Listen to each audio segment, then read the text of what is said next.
Hello, good evening, and a warm welcome to all of you watching and listening another episode of MEDtalkx live on Pendle 103.1 FM. My name is Dr. Fahim Shakur. I'm a general practitioner in the northwest of England, and along with Dr. Mehran Javed, consultant psychiatrist, we host MEDtalkx live every week on Tuesday, 8 to 9 p.m.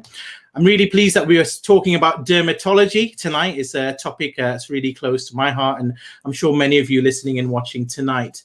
My co-host Mehran will introduce both our guests shortly, but I just want to give a brief overview as to what we wish to speak about tonight. We hope to cover eczema, psoriasis, skin cancer, acne, urticaria, skin health, and also how dermatological skin problems can present in different complexions. And if we get time, vitiligo as well. So it's quite a lot to cover in the evening, but I do hope you'll find it interesting. The usual WhatsApp number and phone number if you have any questions or queries. Just as a disclaimer, obviously, everything I said tonight is for a general medical sort of instructions and advice, and we're not actually taking any specific, so please don't send us any of your rashes over the phone. I'm sure there's different modalities for that. Over to you, Mehran, to introduce our guests. Thank you, Fahim. And yes, please do use our YouTube channel and Facebook profiles as well. You can ask questions live and we will try to put it forward to our guests. So without further ado, let me introduce our two guests. So ladies first. So we've got Lucy Moorhead, who is a nurse consultant in inflammatory skin disease at St. John's Institute in dermatology at Guy's and Thomas's Hospital. She has a background in dermatology, research and clinical trials, and also been awarded BA honours in nursing and in medical health ethics and law. She has published in a variety of nursing publications, including Nursing Times, Nursing Standard, and Dermatological Nursing. So a warm welcome, Lucy, for sharing a Tuesday evening with us. Great, thank you for having me. Fantastic. And our next guest is Dr. Ian Coulson, who's a consultant dermatologist who qualified in medicine just over 40 years ago from St. Thomas's Hospital, Medical School, London, has research interest in mechanisms of inflammation in atopic eczema, and has written over 80 clinical and research papers. He started his consultancy in East Lancashire in 1990, and to be honest, his biography is so long, I may need to have a break halfway through. But just in summary, he's got many hats, clearly an expert and someone to listen to. So thank you again, Dr. Coulson, for joining us. Pleasure. So ladies first, Lucy, so just tell us a little bit about the role a nurse consultant plays and how has COVID impacted your day-to-day workings? Okay. So as a nurse consultant, my main role involves clinically supervising a dermatology day centre in which we apply sort of old-fashioned topicals such as coal tar and dithranol, and also arrange for patients to come in for investigations and intensive regimes of treatment whilst they stay in our hotel accommodation, and that's hotel in inverted brackets. I also work within our tertiary referral psoriasis clinic where I'm involved in patients on a variety of biologics and systemics, and in that clinic, I take a particular interest in patients with additional needs such as mental health needs or learning difficulties, or homeless patients as well, to ensure that they stay within our system. I also try to practice motivational interviewing with our patients as well, in order to try and make them or encourage them to be as healthy as possible. We are also involved with our Derm Academy initiative, and we've recently completed an programme for nurses either working or interested in dermatology, which has involved 6 talk days, which has been for the first time ever performed via Zoom this year, and we have our student presentation days tomorrow, which will also be performed by Zoom. COVID has obviously fundamentally altered the way we've been working. Initially, we switched to virtual consultations, but we actually found with our patient caseload that we had to maintain a physical element. So we built that into our reviews, and at the moment we're having a mix of virtual and face-to-face clinic reviews. Within our day centre, we triaged patients. We ensured we had a flare clinic for those that we weren't able to continue offering, or we didn't feel it was advisable to continuing offering day treatment. So patients could contact our flare clinic in a variety of ways to access topical treatment advice or prescriptions. And we also set up a COVID hotline because, along with many other departments, we were inundated with phone calls from patients wanting advice on COVID, their skin, and sort of logistical issues such as how to get food and whether they should shield. field. And finally, we've set up a nurse reflection group as well for all of our nurses working in dermatology, be it whether they were redeployed or in dermatology or indeed at home shielding. So I think that's mainly been the last 6 months, 6 to 8 months. Fantastic. You've clearly been busy there, Lucy. Yeah. Great. And Ian, if I can ask yourself, just around your role as a consultant dermatologist, how has it changed over the past 9 months or so? And do you see any strengths and or opportunities in remote consultation? Sure. Well, just to give you a background to what I do, 50% of my time is probably dealing with the assessment and treatment of skin cancer and skin pre-cancer. So that's quite a big bit of every dermatologist's work. I see children and adults, so from 0 through to 99. My particular interest, though, rather like Lucy's, inflammatory skin disease. So that's bad eczema, bad psoriasis, bad urticaria, bad acne, and a whole host of other conditions as well. But they are the kind of bread and butter of our inflammatory work. So 50% skin cancer, 50% inflammatory skin disease. COVID, really interesting time because it's been a kind of shot in the arm that the NHS has needed, because we've had to embrace technology and some aspects have been absolutely fantastic. So I've been in my current job for just over 30 years, so many of my patients I know fairly well, and we've been able to remotely continue their injection treatments or tablet treatments of bad eczema and psoriasis because I know them very well. And so many people have said it's so much nicer than coming to the hospital and fighting with a car parking man, which I kind of quite understand. Yes, there have been problems. We are fairly dependent, particularly if people are sending up photographic images of their rashes for us to assess. We are dependent on the quality of the image, and some have been dreadful, but some have been absolutely fantastic. So with a phone call, pre-emailed images, we've been able to really have a good crack at what the problem is and what's the best way to manage it. So there have been problems, but there have been enormous benefits. And I think COVID and remote consultations, it will change the landscape of many specialties, but even dermatology. Excellent, Ian. You talked about more than 50% of your work is skin cancer. So let's start with that and devote a lion's share of tonight about that. Can you tell the audience, as an introduction, what is skin cancer and what is pre-skin cancer that you alluded to earlier? There are over 40 or 50 different types of skin cancer, the majority of which are fairly rare. The common skin cancers, and the commonest cancer in humans, is something called basal cell carcinoma. Now, these are slowly growing tumours which tend to grow anywhere on the body apart from the palms and soles, but they tend to occur more frequently on the face, head and neck. There are probably about 70,000 people develop basal cell carcinomas that are recognised every year, and they're very slowly growing and usually can be managed by relatively simple treatments such as freezing or with limited surgery removal. Perhaps the second most common skin cancer is something called squamous cell carcinoma. About 20,000 cases of squamous cell carcinoma a year. Again, they tend to occur on the light exposed areas. So unlike basal cell carcinomas, which are rather uncommon on the hand, squamous cell carcinomas are not uncommon on the hand, but also on the head and neck and just about everywhere else, again, apart from the palms and soles. Perhaps more important than basal cell carcinomas because they have a low potential to spread from the skin to other organs.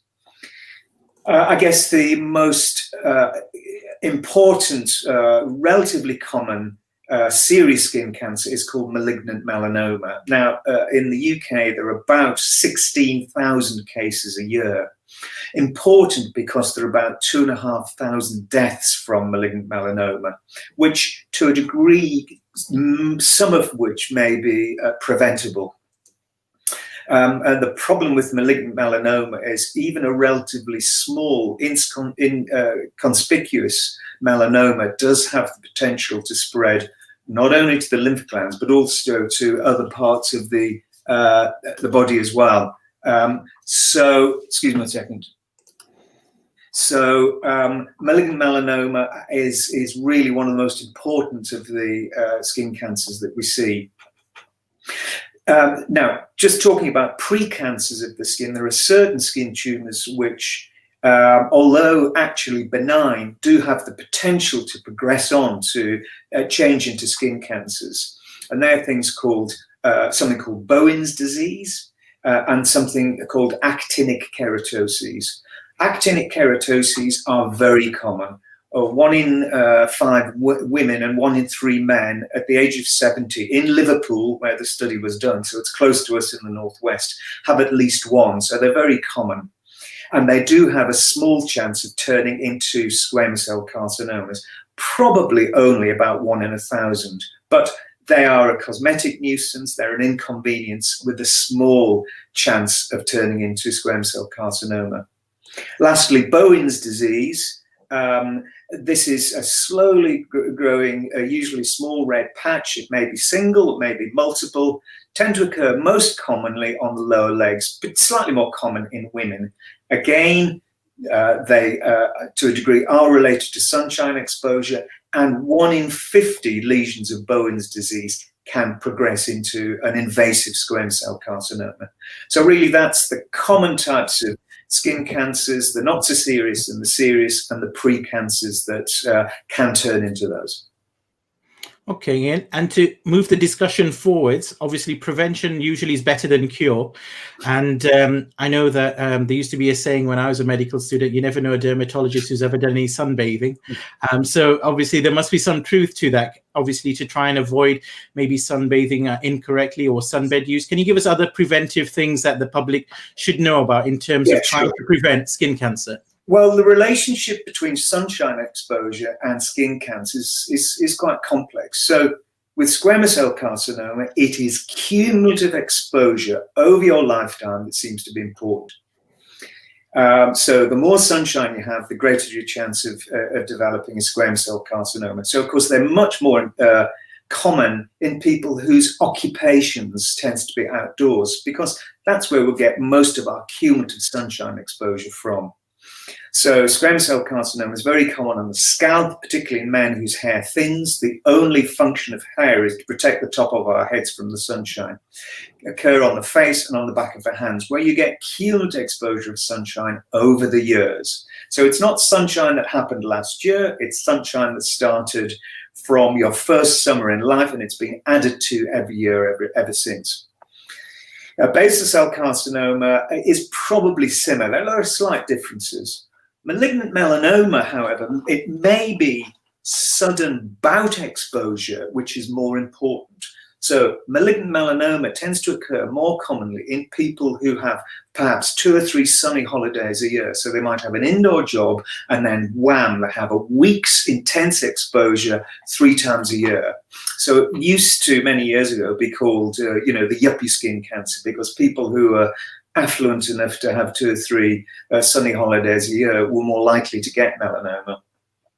So really, sunshine is not great for your skin health in general. It does tend to produce aging. It tends to produce precancers such as actinic keratoses. But of course, it is the major cause of actual skin cancers. So what can you do about it? Protect your skin, particularly from late spring into autumn in this country. Remember, you're going to get most of your cumulative exposure actually in the UK. So wear a hat if your hair's thinning, use a sunscreen. I mean, don't go overboard, because there is a danger of getting deficient of vitamin D. But actually, you don't need an awful lot of sunshine for your skin to produce vitamin D. You probably need about 20 minutes twice a week to a relatively small area. So if you're really avid about your sun protection, well, make certain you take some vitamin D supplements. But for most people, it's probably not that important. So protect your skin as much as you can, and also just be vigilant. Look for changes in things on your skin. Look for new things. So with melanoma, what we're looking for there are new moles after the age of 40, existing moles which are altering, A, B, C, D, E. They're evolving, they're altering, they're changing, becoming irregular in their outline, irregular in their pigmentation, irregular in their color, and have an irregular border, particularly if it's got a notch. So asymmetry, border, color, D, diameter. It's unusual for us to see melanoma under 6 millimeters in diameter. So if you've got a changing pigmented lesion, it's getting bigger, it's changing color, it's becoming irregular, its outline and its pigmentation, get it looked at, because that is potentially serious. I should say that in the skin cancer clinics that we run, probably for every 40 pigmented lesion that we see, only one will be melanoma. But that's okay. We'd much rather see people and reassure them than have to give people bad news of, I'm terribly sorry, that's a serious skin cancer, you're going to need big surgery, and you know, there is a chance of this sadly shortening your life. So we're absolutely delighted to see people if they've got changing pigmented lesions, and we're absolutely delighted to reassure people. Fantastic. Thank you, Ian. And Lucy, one is obviously about ultraviolet exposure. There is some talk also the role tanning beds have to play in this. Are there any other risk factors that the audience needs to be aware of?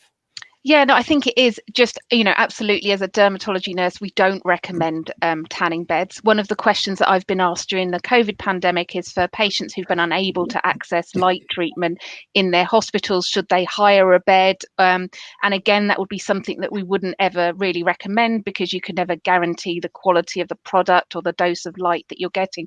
But as Ian said, it is about being sensible in the sun.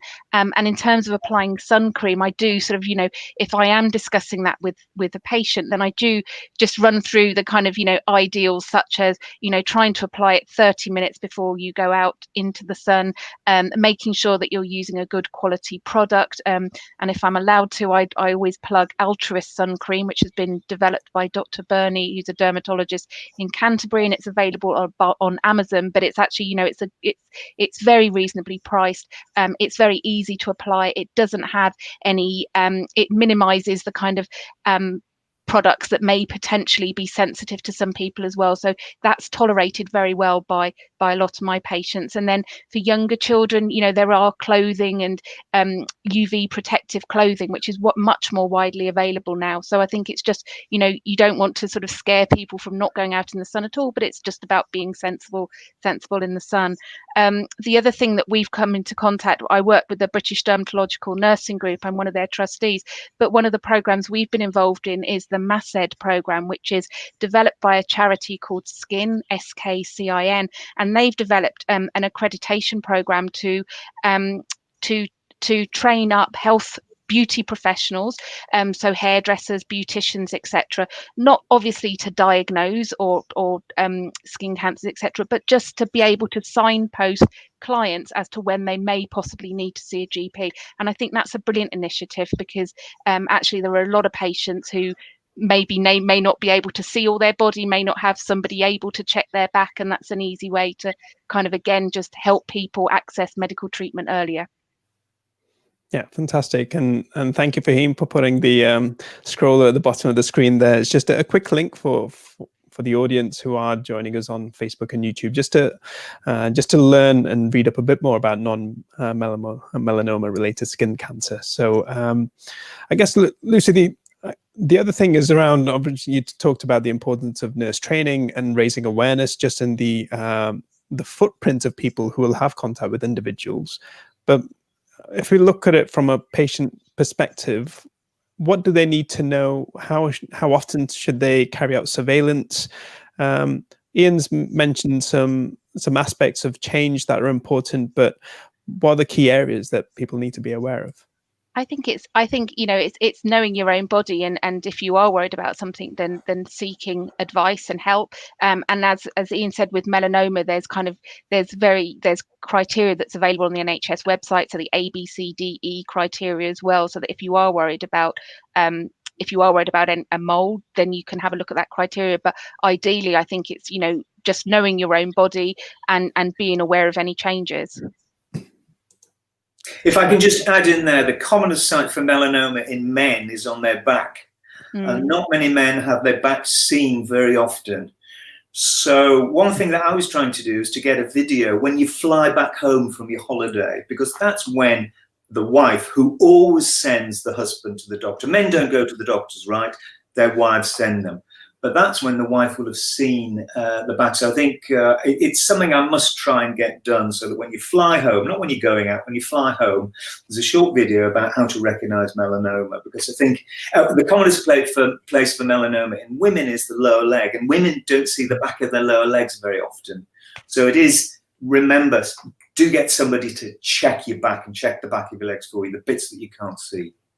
That's actually just reminded me to say that there is on the NHS website a mole care. You can access a mole care app as well, which also can help. Yeah. Excellent. Ian, you obviously run the skin cancer clinics. For the audience, once they've been referred, say, by the GP, they've had a mole, say it's been changing, they get told you've got a 2-week cancer referral to a skin care. Any of these 2-week referrals, it's a nervous time for a patient. Just walk us through the next step as to what happens after that referral's made and you seeing them. What's the next step? Okay, well, they're seen in clinic, generally by a consultant. And we will not only look at the presenting lesion, but we'll check them everywhere else. I can think of probably 20 or 30 times in my career when somebody's come with one thing that was inconsequential, and we've found a melanoma or an important skin cancer elsewhere. So we do offer people a full skin examination to make certain we're not overlooking anything else.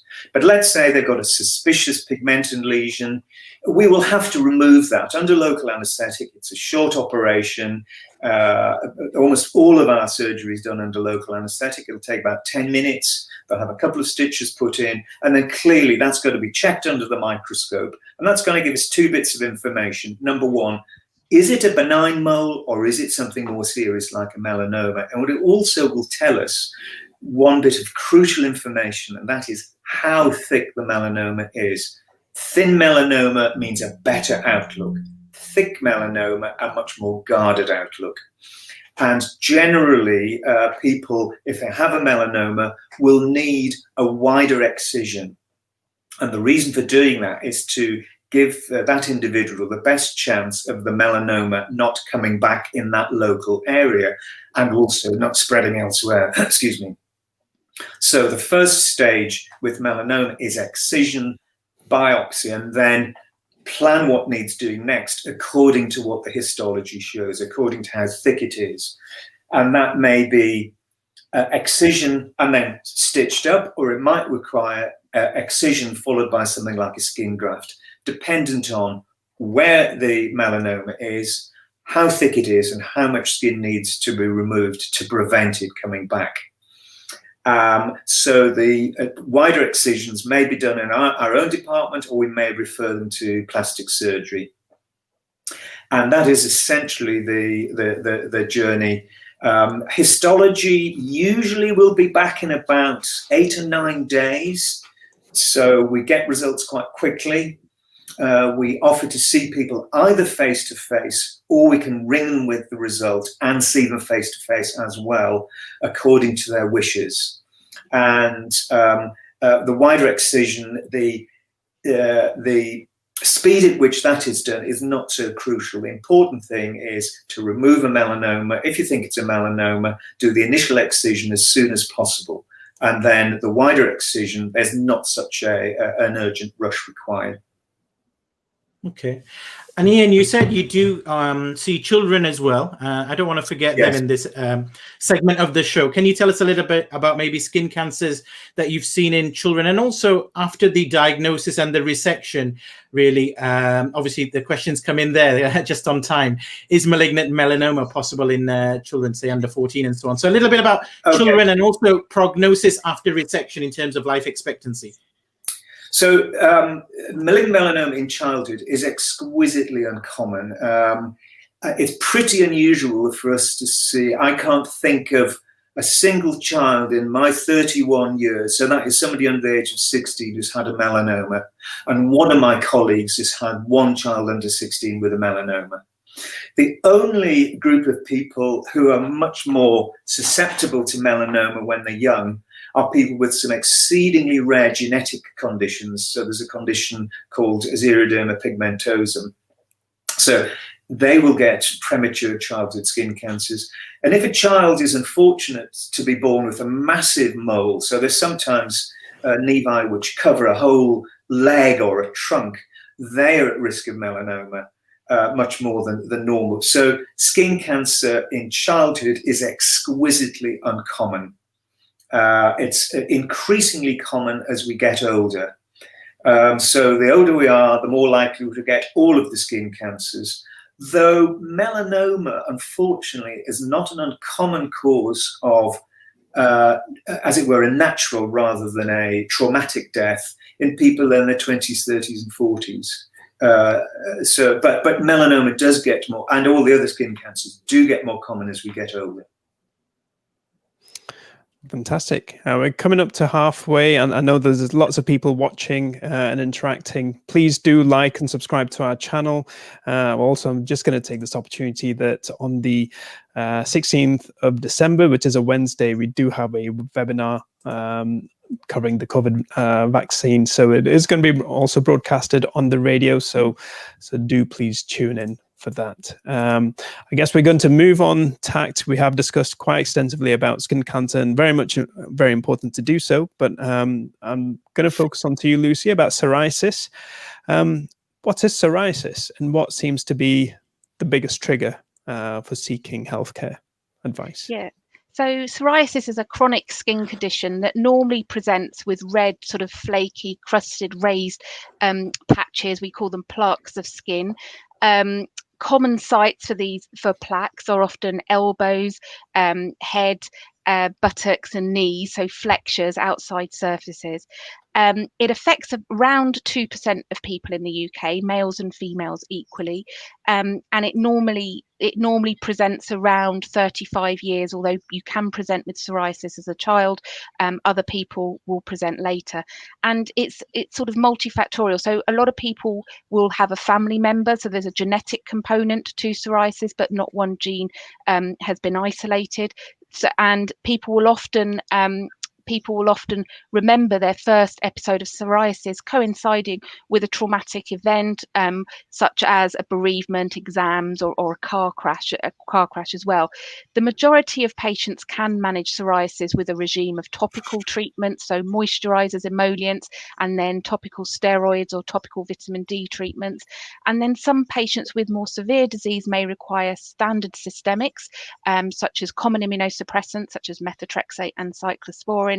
And then a proportion of patients, which a lot of my workload is, will require biologic treatment. So these are treatments that have emerged over the last 20 years and have basically revolutionized the way we look after psoriasis patients. And there's a variety of biologics. They are under NICE guidance, so you do need to have a sort of a PASI, a psoriasis severity score of 10, and a DLQI, a dermatology life quality index of 10, and have either tried or be unable to try the two standard systemics, methotrexate and cyclosporine. But they have the ability, they're not for everybody and they don't work for everybody, but they have revolutionized a number of patients. And I think when I first started in dermatology in the late 90s, we had a 32-bedded psoriasis dermatology ward, with the majority of patients being psoriasis inpatients, and we rarely admit patients these days.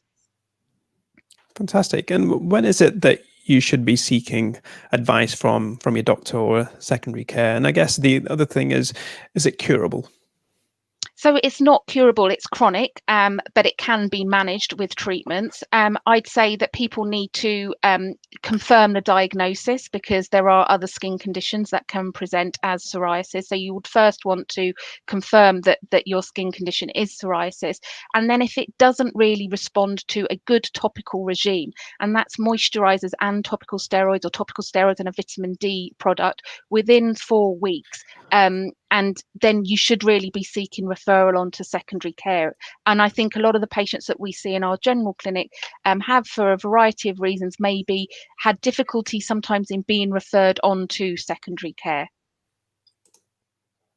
Okay, Ian, let me tell us more about. Let me just pick up on one thing there, because we're being very negative about the effects of ultraviolet light on the skin. But actually, paradoxically, psoriasis and eczema really can be substantially helped by giving a treatment that we call ultraviolet B light. So sunshine has its, and ultraviolet light has its good as well as its bad effects. So for moderate psoriasis, not responding to moisturizers and topical treatments, as Lucy's outlined, if it's feasible and if it's practical, ultraviolet light treatment can be a very useful approach. And very often people might need thrice weekly treatment for 6 weeks. So of course it does mean quite a bit of visits to an ultraviolet light centre. And we can give that once a year, twice a year if we're pushed. We try and limit the amount of ultraviolet light that people do for obvious reasons, because in the long term it can have its downsides. But ultraviolet light can be a very useful adjunct to treatment if you're close enough for it to be practical. But in a lot of areas, ultraviolet light can be given, say, from 7:30 in the morning till 6 o'clock at night. And actually, the treatments take about up to 3 minutes. So the treatments are quite quick. It's obviously getting there and parking, etc. That's quite a lot of the hassle. In some very remote areas, they do offer, for example, in remote Scotland, they do offer a very heavily supervised home ultraviolet light service, where people have the ultraviolet light, the UVB beds at home. But in general, the vast majority of people in the UK having ultraviolet light have it in a hospital unit. Okay. So Ian, tell us about the factors that aggravate psoriasis. Obviously, it's linked to many other conditions like obesity and smoking and other things. Do you see it in people with other conditions coexisting, or is it standalone? Okay, there are two aspects to this. There are certain things which can make psoriasis worse and bring it on. So perhaps the best known is a streptococcal sore throat. So if people get a bad bacterial sore throat, that can produce an exacerbation of psoriasis. There's certain drugs that can make psoriasis worse. So, for examples are beta blockers, lithium, antimalarial treatments. They can all make psoriasis worse. And stress, but actually quite a lot of people will have exacerbations of psoriasis for which we haven't got an easy explanation. So they're the things that might exacerbate psoriasis. Is psoriasis associated with other conditions? Yes, it is. And I think one really important thing is if you've got bad psoriasis, that is an independent risk factor for particularly cardiovascular disease. So it's probably the case that the chronic inflammation in your skin in extensive psoriasis does increase your risk of cardiovascular disease. I think one of the other problems is that psoriasis can be quite an isolating condition, and particularly men, their response to isolation might be alcohol. So unfortunately, there are quite a lot of people with bad psoriasis who end up drinking a lot. And that does make our therapy options slightly more limited. And of course, psoriasis can be disfiguring. It can give rise to problems with relationships and intimacy. So there are psychosocial things that are commonly associated with psoriasis that obviously we try and broach and address in clinic. And clearly, particularly the outpatient treatment nurses who get to know their patients really well are fantastic at dealing with this kind of thing. So I think the messages are: if you've got bad psoriasis, keep your alcohol to a minimum. Try and keep your weight down. Don't smoke. Quit smoking. Great, that's really good messages. And Ian, tell us a little bit about the distribution of psoriasis, because it can affect your fingernails and so on, as well as the scalp. Can you tell us about the different types of psoriasis around the body? As Lucy outlines, the typical areas where psoriasis, if it's inextensive, tends to present is elbows and knees. And with that, they often have got scalp involvement. And then we have something that's called flexural psoriasis. So that tends to occur in the intimate areas of the body. So in the armpits, in the groins, in the natal cleft, that's the kind of nick of your bottom at the bottom of your spine. And yes, you can have psoriasis. A really important area where psoriasis can be very disabling is what's called palmoplantar plaque psoriasis. So that's psoriasis on your palms and on your soles. Although that might only affect 2 or 3% of your body, it's very disabling because it splits and cracks, particularly on your feet. And then, of course, yes, you're right, you can have nail psoriasis. So this can occur on its own or in the setting of psoriasis elsewhere. And that tends to produce separation of the nail plate from the nail bed below. Then you get scale developing underneath there. And sometimes the nails will lift up and get thick. So nail psoriasis can be a source of self-consciousness, but it can be quite disabling if you've got bad nail dystrophy. It's very difficult to pick up things like coins and needles and little items like that. And I've got a guy who's a farmer who'd got bad nail psoriasis. He'd only got psoriasis affected nail, but he couldn't actually lift the bags of feed for his animals. And he eventually needed a biological treatment just to keep him working. And that transformed him. So as Lucy said, there's been an explosion of fantastic treatments for psoriasis, and there's more on the way. So really these days, nobody really should suffer from bad psoriasis. The last 15 years with biological treatments have been staggering. I always used to have 6 inpatients at least at once with bad psoriasis. I've not had an inpatient for the last 5 years because they all have got effective biological treatment control.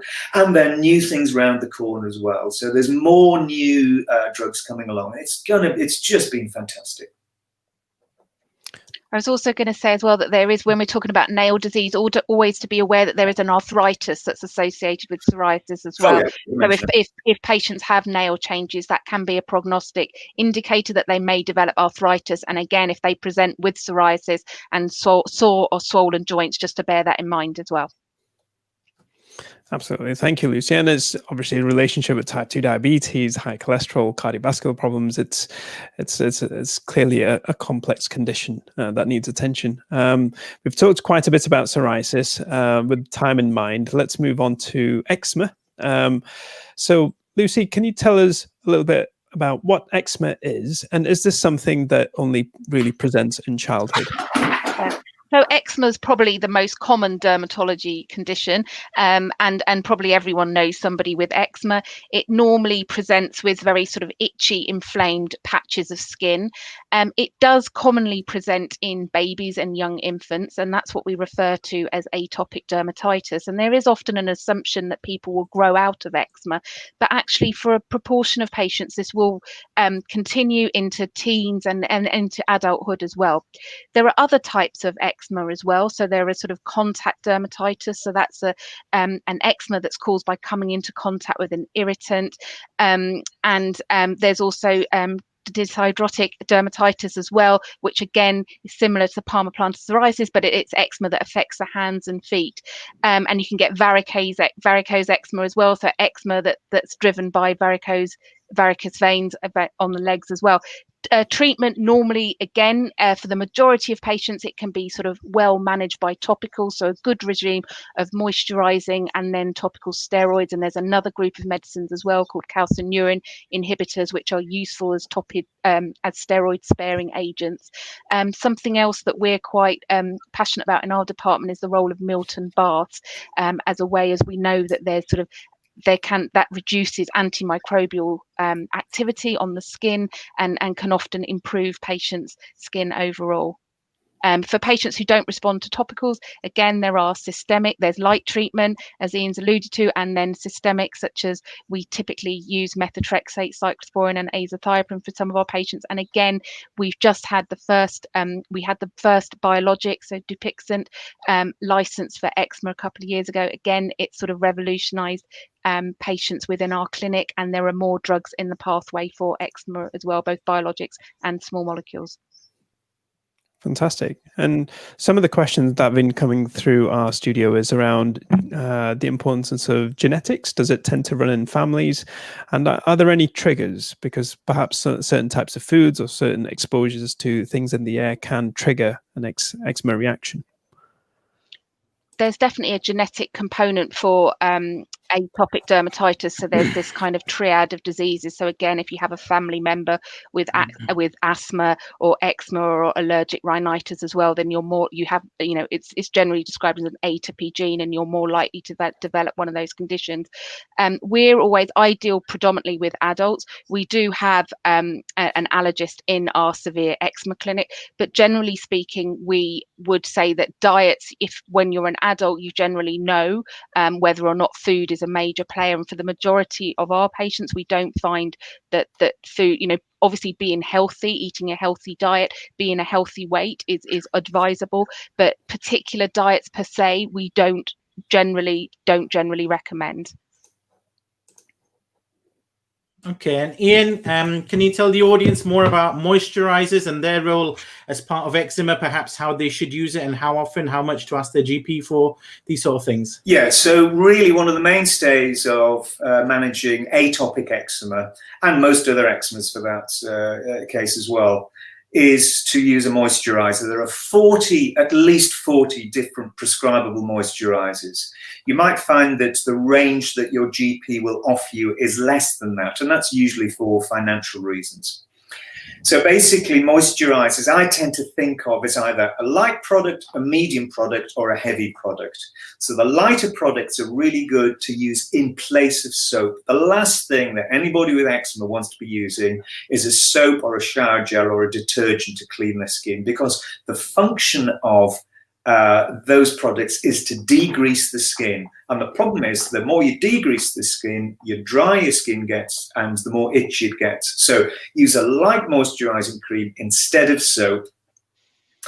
Use the moisturizer that you like the best of all. So we're lucky in our department, we have a self-selection tray or a self-selection bag so the patients can try them out, because they might want a light moisturizer to use instead of soap, but a slightly heavier product to use after bathing. So a really important time to use a moisturizer is after bathing. You bathe or you shower, the water goes into your skin and you want to seal it in, because that'll keep your skin moist, stop it going dry, scaly and itchy. If you've got very dry, cracked areas, then a heavier moisturizer you may prefer.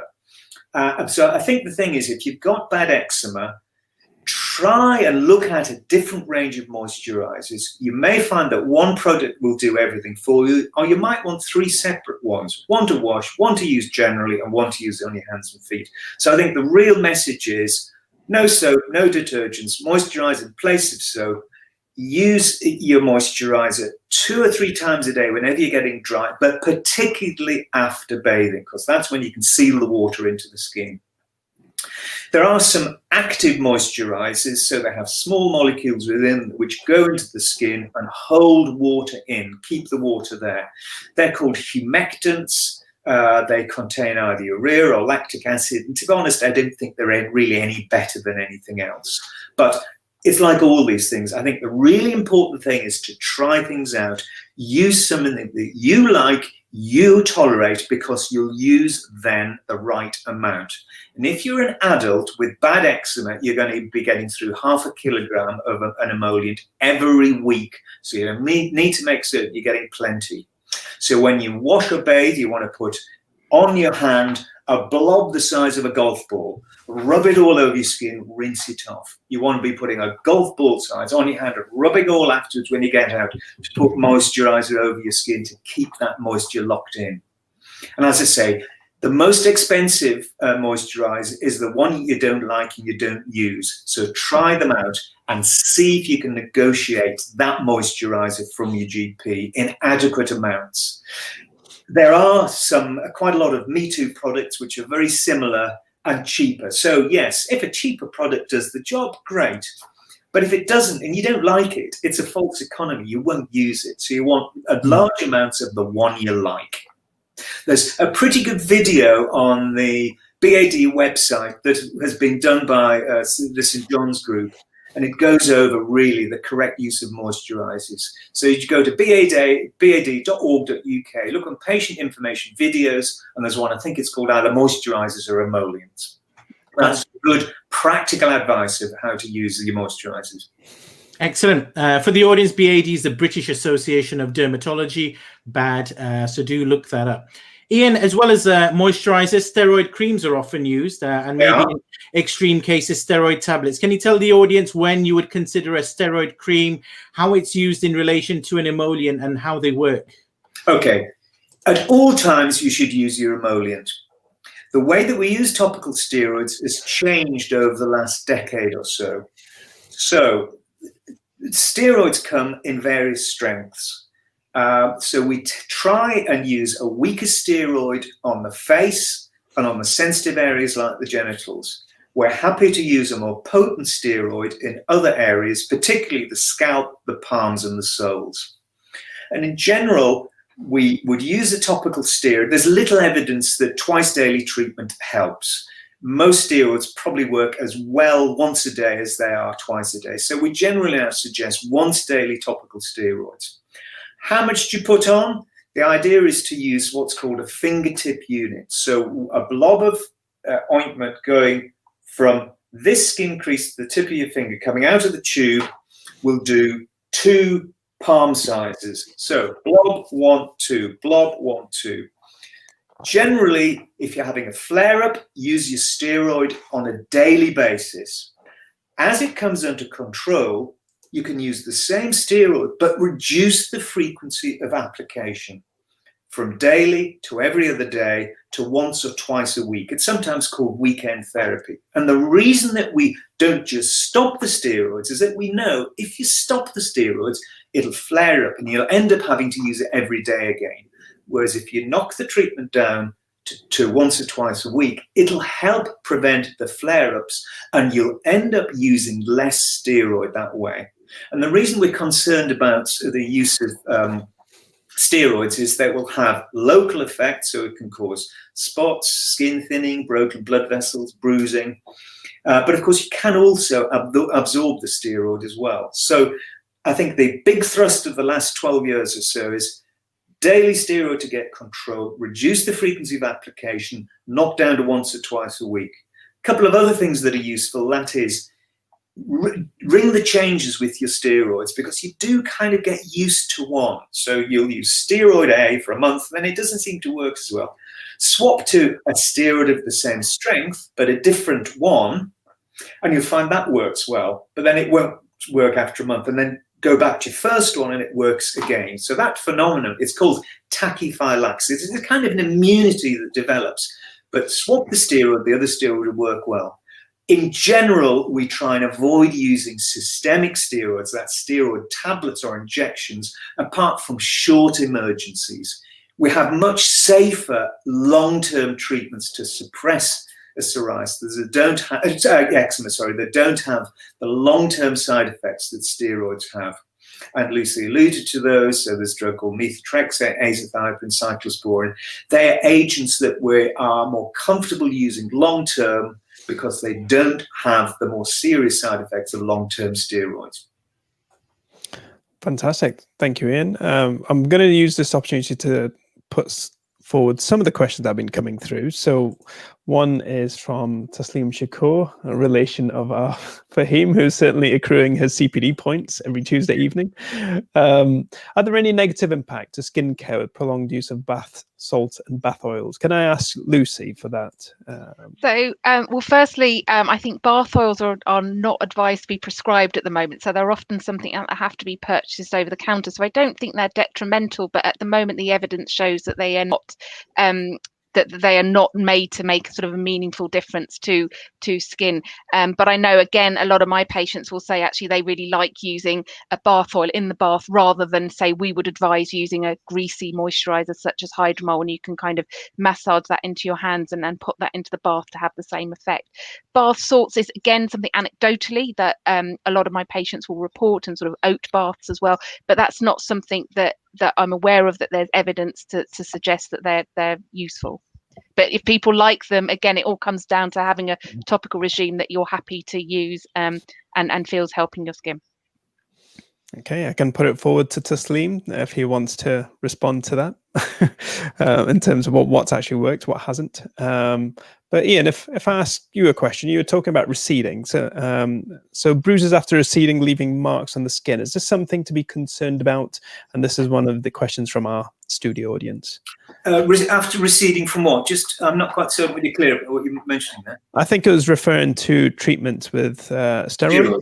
Yeah, okay. So I think one of the important things that topical steroids will do is they can thin in the long term the collagen in the upper layers of the skin. And that collagen is required to support the small blood vessels. So if that collagen disappears or thins because of the use of steroids, you will bruise more easily. And I think it's really important for people to understand that you don't put your steroid on that to treat it. It makes it worse. It is a side effect of the topical steroid. Again, there's quite a good video on the BAD website about the use of topical steroids, which covers all these sort of things. So I think if people are using long-term topical steroids, it's quite a common mistake that I see. Very often people don't understand which is the moisturizer and which is the steroid. So it's very important for us to spell out, even get them back to clinic to spell it out. But I think a common thing is that people will put the steroid onto the steroid-induced, we call it steroid-induced purpura, thinking it's their skin disease. No, that's a side effect of the steroid. Putting a steroid on that is going to make that worse. So it is an important point. Fantastic. So Lucy, we're going to move from the topic of eczema to acne, something very prevalent again. Can you tell the audience as to what is eczema and what to do about it, because there's a profound effect on your mental health because of it. Yeah, no, absolutely. So acne, again, is a common skin condition that normally presents on the face and back and sometimes on the chest, and it will present as spots. And there are kind of 6 main types of spots. So there's blackheads, whiteheads, papules, which are sort of lumps, but they don't have any pus in them. So they're sort of firm. Pustules, which as they sound contain pus and are often the ones that people are tempted to squeeze. And then nodules and cysts, which are larger lesions that can be very painful as well, and can also cause permanent scarring.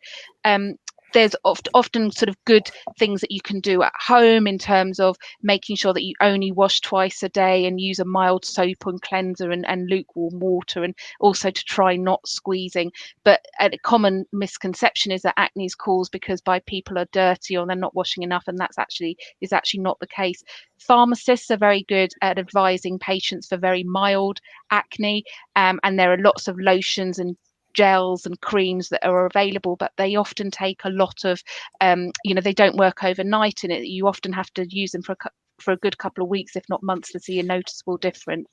Acne is commonly linked to hormonal changes in the body, and there is again a genetic element, and then it can also be seen for other reasons. For instance, actually, if people have been using a lot of steroids, often people who are trying to increase muscle mass using anabolic steroids can then also get acne as a result. If it doesn't clear up with preparations advised by your pharmacist, then your GP can prescribe other sort of stronger topicals and possibly hormone tablets. And then there is a final tablet that's available that has to be prescribed by dermatologists, although there are some community clinics where you can now access it under the auspices of a dermatologist, which is isotretinoin or roaccutane, which is generally reserved for those with severe acne or for whom acne is having a noticeable impact on their life. And that is the main thing, that the impact on somebody's life with perhaps even mild acne, particularly as a teenager, can cause lifelong problems, and so needs to be kind of considered in every consultation. And other things, Lucy, that an individual can try and address a flare-up of acne before seeking advice, and also, I guess, the cascade of steps in treatment. Is there scope for injections as part of treatment? So again, injections are not something that we would routinely advise in our practice. It would be using, the sort of topical products, a sort of not a non-greasy moisturizer and washes as well. We wouldn't. I don't know if Ian would ever advise injections for acne. That's not. Injections are rarely used to treat acute inflammatory cysts. Yeah. So in my practice, I see quite a lot of bad acne, and I will probably inject acne Possibly once a month, if that. Not particularly common. So they're for an acute erupting cyst. As Lucy's alluded to, we've got topical treatments which largely contain benzoyl peroxide. So there's Panoxyl, Benoxyl, Clearasil, all available over the counter. So patients can get those. I think the important thing is to introduce them slowly. Start off 2 or 3 times a week. Build it up to every night. If you start to use it twice a day straight off, you're likely to find it irritating. So build it up slowly. And as Lucy said, you know, if you're not getting anywhere with the topical treatments you can get over the counter, we've got topical antibiotics, we've got topical retinoids, as well as stronger benzoyl peroxide products which contain azelaic acid. So there are a number of other topical products. If you then move on to antibiotics to help suppress your acne, we would always use that with a topical treatment as well. Two together are better than either alone. So we'd all use an oral agent, an antibiotic, for example, with a topical treatment. The exclusion to that is isotretinoin, because we usually use isotretinoin, or Roaccutane as its old trade name was. We usually use that alone. And I suppose a large proportion of people I see with acne have got quite bad acne, so I use a lot of isotretinoin. It's been around for nearly 40 years now, and there's nothing that's come along that's really quite as good as it. It does have its problems, it does have its downsides, but there's nothing that works quite as well as it. Good. We're coming near the end of this show. I just want to cover one topic before we get onto the 3 tips, and that's to do with changes in, say, non-white skin and how it appears. We did have a question today. So, Lucy, if you could take that. How to identify color changes in a patient with black skin? So basically, it's often been the traditional view in many of the textbooks and so on that there's been a growing need for it in variations of skin color. Have you done any work on this? Are you aware of any work on this, Lucy? Yeah, so earlier this year, a third-year medical student, Malone McWendy, was kind of being taught how to spot dermatological signs of COVID, and was being taught about blue toe, which of course didn't translate to black or brown skin. And in combination with some clinical lecturers, he's developed a resource called Mind the Gap, and this is a handbook of clinical signs and symptoms in black and brown skin, and it can be downloaded for free online. And it looks at different conditions and also looks at different body areas as well. So I think that's been really important, and that's definitely sparked an interest in my workplace, where we see we have a proportion of patients with black and brown skin. We've always tried to include pictures, and for instance I teach a lot of psoriasis scoring and eczema scoring, and I've always tried to include pictures of non-white skin in my presentations, but that's definitely driving us now to ensure that we do represent different colors of skin in all our work and teaching materials. It's been noted that patients with black and brown skin, often skin cancers are picked up later because they look slightly different, and often severity of eczema and psoriasis is downplayed. So it's not patients with severe eczema and psoriasis. It may not look red, but it will look hyperpigmented as well. So it's again just ensuring access to healthcare and treatments in an equitable way as well. But it's a really good resource. So it's Mind the Gap, and if you Google Mind the Gap and Malone, it will come up and you can access it. And people are also invited to contribute pictures as well to the book. Great. Ian, on that same vein, are there any racial discrepancies or disparities? For instance, the BAME community, are they less vulnerable than non-BAME community to develop skin cancer or conditions? Well, the incidence of skin cancer is much lower in people with pigmented skin. So it's much, much higher in red-haired Northern Europeans than it is in black skin. Having said that, melanoma, Bob Marley died of skin cancer. He got melanoma on his foot. So melanoma can occur, but it is much less common, and non-melanoma skin cancer is very uncommon. I think one of the problems with pigmented skin is things like vitiligo, so that's a condition where people lose pigmentation in the skin, is much more disabling in people with dark skin. And I think one other problem is that alteration of pigmentation with inflammatory skin diseases is much more of a problem in people with dark skin. So that is, you can get after the inflammation goes, dark pigmentation. Also, you can get some conditions where the pigmentation gets lighter.